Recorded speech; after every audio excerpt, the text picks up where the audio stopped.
मां च यो व्यभिचारेण भक्ति योगेन सेवते सगुणान् समतीत्येतान् ब्रह्म भुवाय कल्पते। तो आज भगवत गीता के 14वें अध्याय का 26वां श्लोक है और यूं कहिए कि ये इस अध्याय का सबसे महत्वपूर्ण श्लोक है, क्योंकि इस श्लोक में भगवान वह रहस्य बता रहे हैं जिसे जानना हमारे लिए अति अति आवश्यक है। क्या है रहस्य? अर्जुन ने यह प्रश्न पूछा था कि इन तीनों गुणों को हम कैसे लांघ सकते हैं, कैसे हम इनके प्रभावों से बच सकते हैं। ये गुण हमें कब छोड़ेंगे, कब हम इनके द्वारा प्रदान किए गए बंधनों से मुक्त होंगे?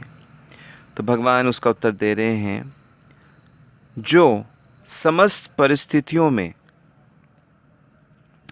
अविचल भाव से पूर्ण भक्ति में प्रवृत्त होता है, वह तुरंत ही प्रकृति के गुणों को लांघ जाता है और इस प्रकार ब्रह्म के स्तर तक पहुंच जाता है।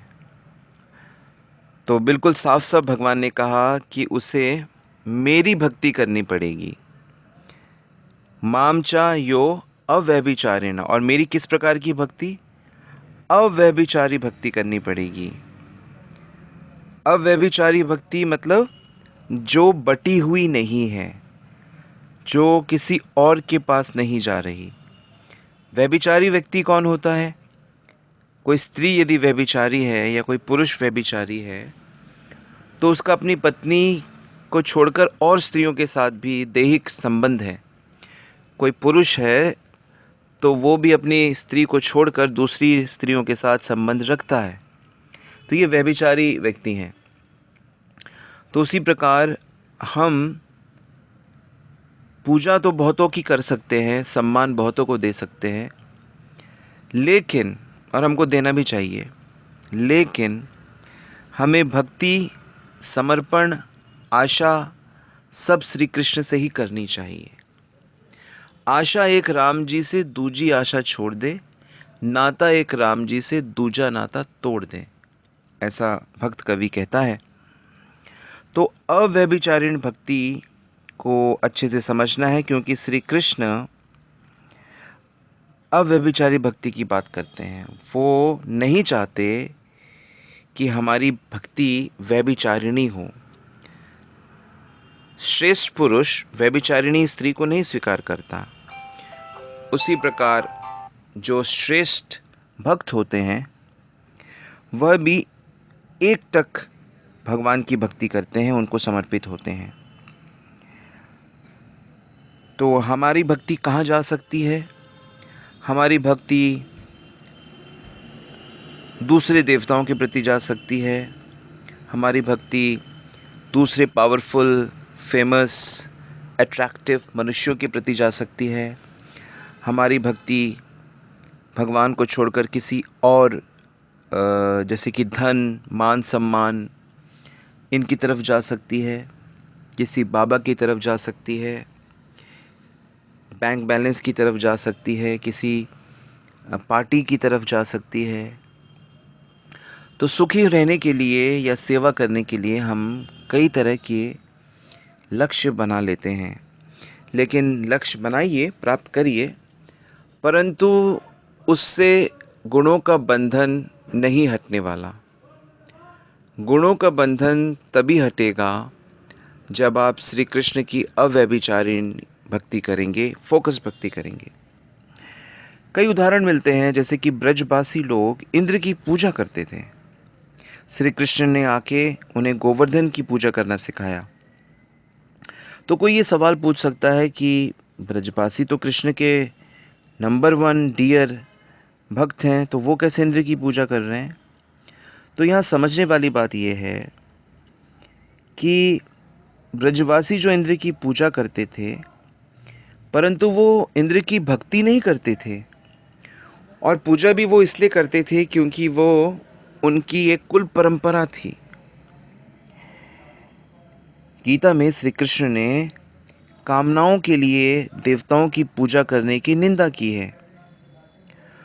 जो पूजा व्यक्ति अपनी भौतिक कामनाओं को पूरा करने के लिए करता है तो वो ठीक नहीं है। ऐसी पूजा उसे उसके विकास में उसको रोकती है। परंतु कर्तव्य के साथ बिना किसी सांसारिक आशा के जब किसी देवता का सम्मान या पूजा की जाती है तो श्री कृष्ण ऐसी पूजा का, ऐसी आराधना का समर्थन करते हैं। तो ब्रजवासी लोग बिना किसी भौतिक कामना के इंद्र की पूजा करते थे, परंतु भक्ति वो केवल श्री कृष्ण की ही करते थे। तो इस प्रकार जो ब्रजवासी हैं उनकी श्री कृष्ण की भक्ति जो है वो अव्यभिचारिणी भक्ति हुई। ऐसे ही ब्रज की कुछ कन्याएं थीं जो कात्यायनी देवी की पूजा करती थीं, तो वो भी देवी की पूजा कर रही हैं, लेकिन वो भी देवी की भक्ति नहीं करती थी।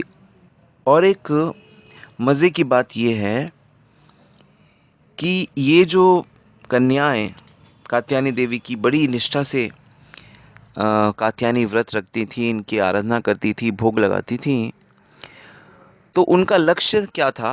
कामनाएं थी उनकी, लेकिन उनकी कामना थी श्री कृष्ण को अपने पति रूप में प्राप्त करना। तो ये जो भगवान के प्रति अव्यभिचारी भाव है वो इसमें टूटा कहाँ? तो ब्रजवासी इंद्र की पूजा करते थे तो उस पूजा में उनकी भौतिक कामना नहीं थी, लेकिन जो ब्रज कन्याएं हैं वो कात्यायनी देवी की पूजा करती थी, उनकी भौतिक कामना नहीं थी, उनको कृष्ण को प्राप्त करने की कामना थी। तो कृष्ण को प्राप्त करने की जो कामना है वो स्पिरिचुअल होती है, वो तो आत्मा की आवश्यकता है, क्योंकि आत्मा तो श्री कृष्ण का अंश है। ऐसे ही जब गजेंद्र का एक मगरमच्छ से युद्ध हुआ तो गजेंद्र ने किसी भी देवता को नहीं बुलाया, उसने भगवान को बुलाया। गजेंद्र ने सोचा कि सभी देवता उसकी रक्षा करने में असमर्थ हैं।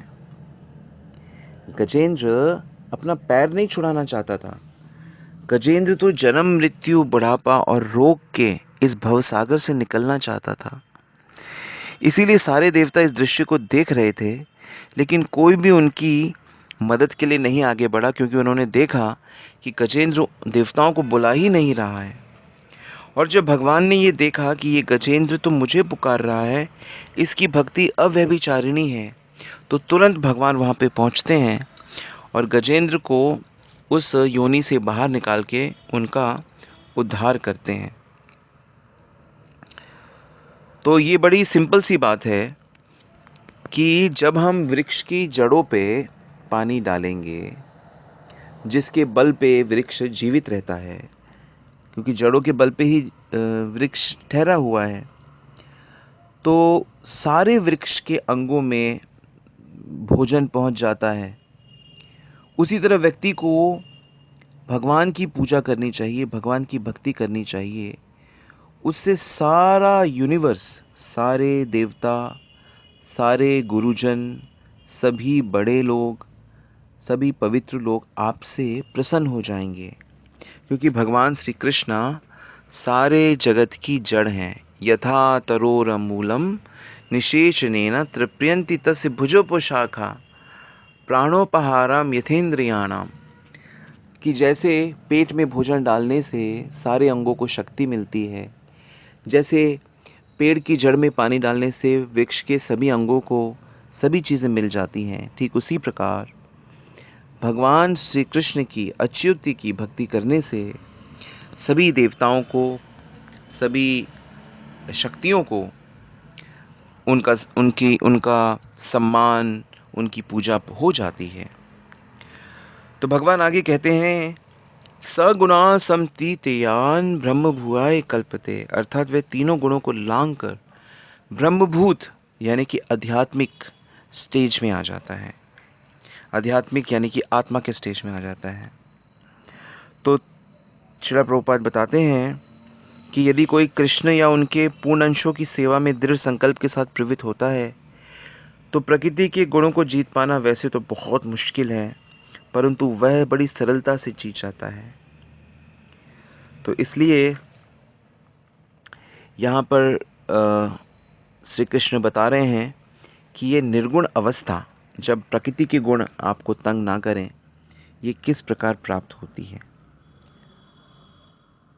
तो वो ब्रह्मभूत अवस्था होती है। तो कृष्ण भावनामृत में या कृष्ण भक्ति में होने का अर्थ यही है कि कृष्ण के साथ समानता प्राप्त करके हम भगवान की सेवा कर सके, क्योंकि भगवान भी निर्गुण है। तो भगवान की समानता का मतलब यहाँ पे ये नहीं हुआ कि हम भगवान की पोजीशन की बराबरी कर रहे हैं, बल्कि भगवान निर्गुण अवस्था में हैं तो हम भी निर्गुण अवस्था में पहुंच जाएंगे। और ये भी उसका अर्थ नहीं है कि हम भगवान में एक हो जाएंगे, क्योंकि ब्रह्म का अर्थ निराकार ब्रह्म होता है। जैसे कि नमक का टुकड़ा पानी में, समुद्र में विलीन हो गया, तो ये बात समझनी पड़ेगी कि भक्त का अस्तित्व सदैव रहता है, भगवान का अस्तित्व सदैव रहता है, और इनके बीच में जो भक्ति का यानी कि प्रेम का संबंध है वो हमेशा रहता है। और अगर वो भक्त भगवान में लीन ही हो जाए तो फिर भक्ति का क्या मतलब रह जाएगा, फिर उस प्रेम का क्या मतलब रह जाएगा। हाँ, निराकार उपासक जो होते हैं वो भगवान में समाना चाहते हैं, वो सुख दुख से परे की स्टेज को पहुंचना चाहते हैं। उनको ब्रह्म सुख मिलता है, पर उनको भगवान का प्रेम नहीं मिलता, भगवान की नज़दीकी नहीं मिलती। तो जो भक्त है वो किसी भी हालत में ये चीज़ नहीं चाहता कि उसे भगवान का संग ना मिले या उसे भगवान का प्रेम का आस्वादन ना हो। तो ये एक विशेष गुण है जो भक्त को निराकार उपासकों से, आर्य समाजियों से, या ईश्वर के जो ज्ञानी उपासक हैं उनसे अलग करता है। और इसलिए भगवान भी 18वें अध्याय में कहेंगे, भक्त्या माम अभिजानाति यावान यचस्मि तत्वता, कि केवल केवल भक्ति से ही मुझे जाना जा सकता है, भक्ति से ही मेरे दर्शन किए जा सकते हैं। भक्तेव दर्शति, भक्ति से ही मुझे प्राप्त किया जा सकता है। और इन तीनों गुणों को जीतने के बाद साक्षात भगवान के दर्शन, भगवान की दिव्य प्रेमा भक्ति को और अच्छे से किया जा सकता है।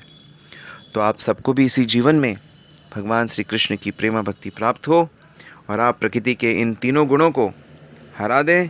और उसका रहस्य है कि आप श्री कृष्ण की अव्यभिचारिणी भक्ति करिए। तो शुभकामना के साथ आज यहीं रुकते हैं। हरे कृष्ण।